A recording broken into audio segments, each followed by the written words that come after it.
你养着风信子吗？你养的风信子开完花了吗？如果你养着风信子开完花了，小齐教你一个省钱的方法，风信子就不需要年年买了。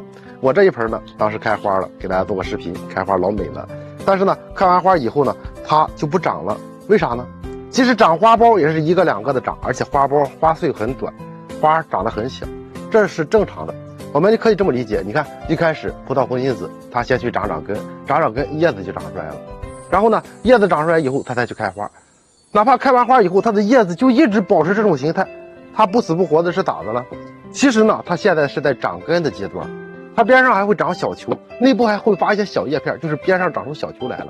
所以这个阶段就是我们把种下的球，让它的球继续变大，或者是保持跟我们买到的时候一样大才行。因为开花长叶消耗的养分比较多，所以呢，把球养大，让边上长小球，就是现在所需要做的。所以我们现在要做的是把昙花全部给它剪掉。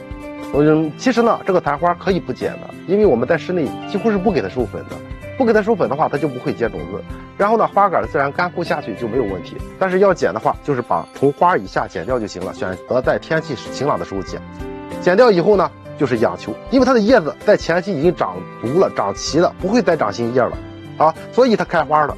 这个时候它根系是完好的，球在缓慢的变大，所以我们要保证肥料充足。用啥肥呢？用磷钾肥。磷肥它是促花的，但是钾肥它是壮根的啊。如果您有花多12号就用花多12号，没有的话就用磷酸二氢钾就行了，它也是高磷高钾的，不含有氮。所以的话，磷酸二氢钾一般建议大家半个月到1个月左右用一次，不用用太频繁，它吸收是比较缓慢的。一般的话，浓度1:1000，兑水直接化开，然后浇到花当中去。有花多12号呢，最好用花多12号会好一些啊，也是半个月到1个月用一次。这个时间段，然后呢，保证光照充足，叶片要进行光合作用，光合作用会制造一些养分，输送到底部的根上，让根吸收土壤中的养分，供应到球里去，这是一个循环，能明白吗？所以说，保证光照充足。再一个呢，浇水，这个时候浇水就不要浇得太频繁了，它的根系活性并不是很强了，当时在长叶子、长球消耗的养分、水分比较多，所以你就可以看一下这个盆土干的就会比较慢了。所以呢，一般情况下，盆土掂一下很轻了啊，或者是盆土干到1半左右啊，我们再去浇水就行了。它的根是比较粗的，不会干根啊，放心。然后保证着这个养法持续到啥时候？持续到它自然枯萎，它的叶片开始发黄了，大量的叶片发黄，证明它要休眠了。我们呢不要浇水了，停止浇水，让叶片、茎秆里的养分全部回流到种球里去。